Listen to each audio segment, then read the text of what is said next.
उत्तर प्रदेश में दीदी आ गई हैं, बंगाल वाली दीदी, दीदी ममता दीदी। वो चुनाव प्रचार करने आई हैं अखिलेश यादव और उनके गठबंधन का, और अखिलेश यादव ने भी दीदी का मान रखा है और उन्होंने एक टिकट ललितेश त्रिपाठी को दिया है। तृणमूल कांग्रेस का जो उत्तर प्रदेश से सम्मान, एक मान उन्होंने रखा है। अब इस पर केंद्रीय मंत्री स्मृति ईरानी ने तंज किया है और उन्होंने कहा कि भाई अखिलेश यादव का अब ये हाल हो गया है कि वो पश्चिम बंगाल के मुख्यमंत्री ममता बनर्जी से समर्थन मांग रहे हैं, जिन्होंने उत्तर प्रदेश के लोगों का अपमान किया था। गौतम बुद्ध नगर के जेवर में एक चुनावी कार्यक्रम में या चुनावी सभा में केंद्रीय मंत्री स्मृति ईरानी ने दावा किया कि ममता बनर्जी से अखिलेश यादव का संपर्क साधना इस बात का संकेत है कि उन्हें अपने बलबूते पर समर्थन यहां नहीं मिल रहा है, अपने बलबूते पर वो जीत नहीं रहे हैं। ईरानी ने यह भी दावा किया कि उत्तर प्रदेश की परंपरा, संस्कृति एवं खान पान का ममता बनर्जी द्वारा अपमान किया गया कई बार। इसके बाद भी उनसे समर्थन मांग रहे हैं। स्मृति दीदी, ये भी दीदी हैं, ये भाजपा की दीदी हैं और वो ममता दीदी हैं। सुन लीजिए, कुछ सवाल भी कर रही हो। ममता जी आ रही हैं, वो अपने राज में उन लोगों को भी जेल में बंद कर देती हैं जो राम का नाम लेते हैं।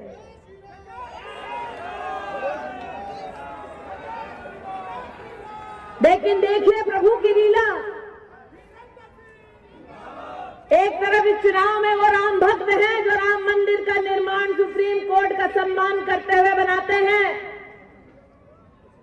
और दूसरी ओर अखिलेश जी, ममता जी संग आते हैं। एक वो ममता दीदी जो राम भक्तों को राम का नाम लेने के लिए जेल भेजती है, और दूसरे वो अखिलेश जिनकी पार्टी राम भक्तों पर गोलियां चलाती है।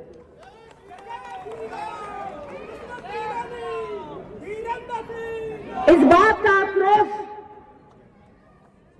वर्षों से उत्तर प्रदेश के नागरिकों के मन में है कि सपा के नेताओं से जब एक पत्रकार ने पूछा कि राम भक्तों को करने।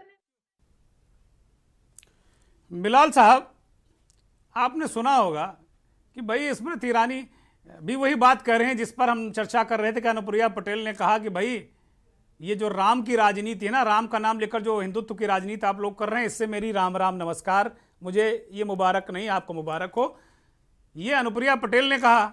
अब देखिए एक बयान, वो मतलब कुछ भी बोलेंगे आप, कुछ भी, दीदी आ गई तो कुछ भी बोलेंगे, कोई कुछ बताने के लिए बचा नहीं इन लोगों के पास क्या बिलाल साहब? देखिए दुर्गेंद्र जी, मौजूदा जो हालात हैं, बाकी उसमें भारतीय जनता पार्टी का जो हाल जो उत्तर प्रदेश में मुझे नजर आ रहा है, वो तो वक्त तय करेगा चुनावों के नतीजे आने के बाद। लेकिन जो पत्रकारिता को बहुत ही करीब से पढ़ते हैं, देखते हैं, समझते हैं, उनमें से आप लोग भी शामिल हैं, उन सबको आभास है कि मौजूदा हालात जमीन पर क्या है।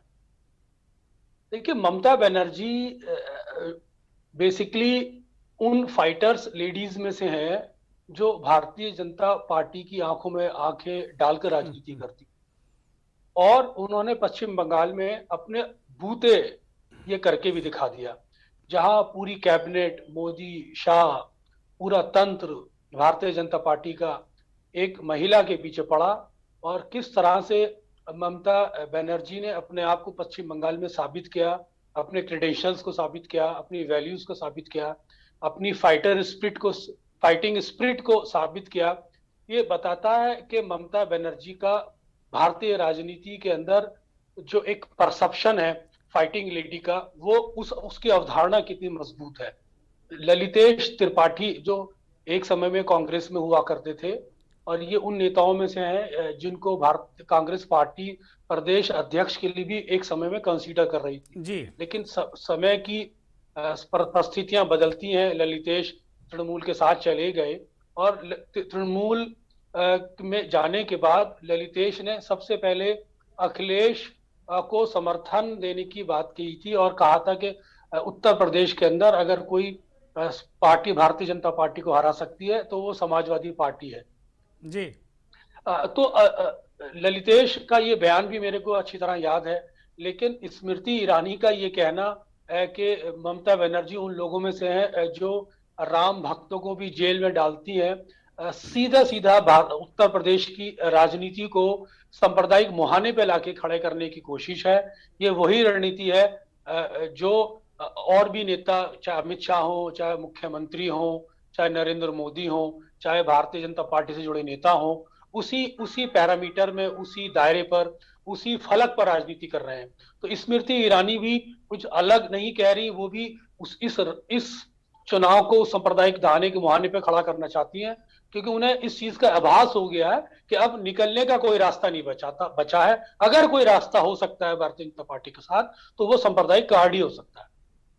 बिलाल साहब, ये बड़ा मुझे बड़ा ये बात बहुत बार बार ये चुभ रही कि भाई आपने 5 साल सरकार चलाई, 7 साल से ऊपर आप दिल्ली में आपकी सरकार है, और उत्तर प्रदेश जो सबसे बड़ा सूबा है उसमें बताने के लिए आपके पास कुछ नहीं। ममता जी आ गई तो उन्होंने राम भक्तों को जेल में बंद कर दिया।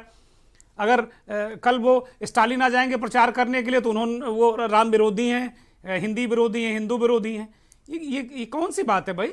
कुल मिलाकर आप बताइए ना कि हमारी सरकार ने ये किया है। स्मृति ईरानी ये क्यों भूल जाती हैं कि लोकसभा के अंदर खड़े होकर मुलायम सिंह यादव ने मोदी के बारे में ये कहा था कि मैं चाहता हूं अगले प्रधानमंत्री आप बने। वो इस चीज को क्यों भूल जाती है? जी जी जी। तो ये असल में जो सांप्रदायिकता को वैचारिक स्तर पर हराने की बात करता है, वो लोग भारतीय जनता पार्टी के हलक से नहीं उतरते हैं दरअसल, क्योंकि बात विचारधारा की है।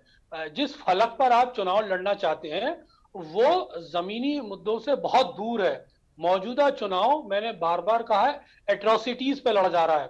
लोग परेशान हैं, लोग दर्द से पीड़ित हैं, लोग भूख से पीड़ित हैं, लोग बेरोजगारी से पीड़ित हैं, लोग समस्याओं से पीड़ित हैं, किसान पीड़ित है।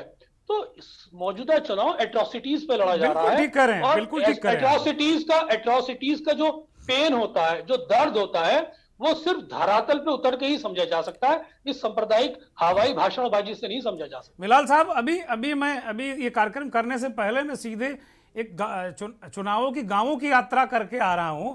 मैंने गांवों में जाकर खेतों में काम करने वाले और जो किसान है, छोटे किसान जिनके 1 बीघा 2 बीघा 3 बीघा खेत है या 2-4 बिस्वा खेत है, उनसे मैंने बात की।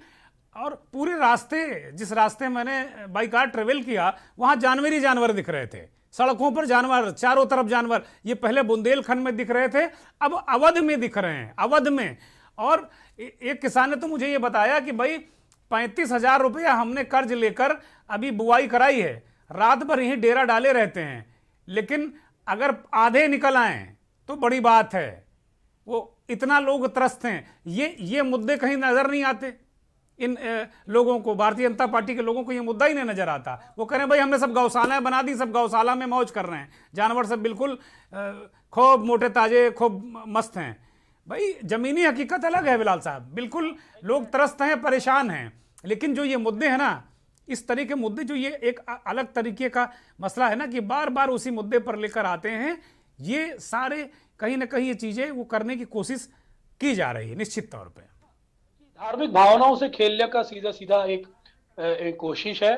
और मैंने पहले भी कहा था कि छुट्टा पशु का जो मसला है, ये सिर्फ अवध और मध्य यूपी नहीं बल्कि पश्चिम उत्तर प्रदेश में भी बहुत बड़ा मसला है। मैंने तो आपके चैनल के माध्यम से यहाँ तक भी कहा है कि भारतीय जनता पार्टी को हराने में पश्चिम उत्तर प्रदेश के अंदर लोग इस हद तक आतुर हैं, और बहुजन समाजवादी पार्टी के मुस्लिम अल्पसंख्यक मुसलमान उम्मीदवार को भी मुसलमान वोट नहीं दे रहा, क्योंकि उसको ये एहसास है कि बहुजन समाज पार्टी भारतीय जनता पार्टी की बी टीम के रूप में उसे देख रही है। बिलाल साहब, बीएसपी के उम्मीदवार को भी, वो मुस्लिम उम्मीदवार को भी मुसलमान वोट नहीं कर रहे। बिलाल साहब, बहुत महत्वपूर्ण बात आपने कही है, इस पर हम जल्द ही मंथन चिंतन करेंगे। क्लोजिंग कमेंट आपका चाहता हूं कि ममता बनर्जी का क्या प्रभाव पड़ेगा अगर वो कल अखिलेश के साथ में मंच पर आती हैं, वर्चुअल रैली करती हैं, लोगों से मिलती हैं, तो क्या कोई संदेश दे पाएंगी? बहुत 30 सेकंड में आपका क्लोजिंग कमेंट। देखिए, ममता बनर्जी वैचारिक रूप से एक बहुत ही प्रभावशाली नेता माने जाती हैं, फाइटिंग स्पिरिट है, और उत्तर प्रदेश के वो वैचारिक वातावरण को एक बार फिर गरमाने की कोशिश करेंगी सांप्रदायिक शक्तियों के खिलाफ, और उनके निशाने पर मोदी, अमित शाह और भारतीय जनता पार्टी की सांप्रदायिक नीति रहेगी। बहुत शुक्रिया बिलाल साहब, हमसे जुड़ने के लिए बहुत शुक्रिया, बहुत धन्यवाद, आपने हमें समय दिया। तो बिलाल सब्जीवारी बहुत ही सुलझे हुए राजनीतिक विश्लेषक हैं।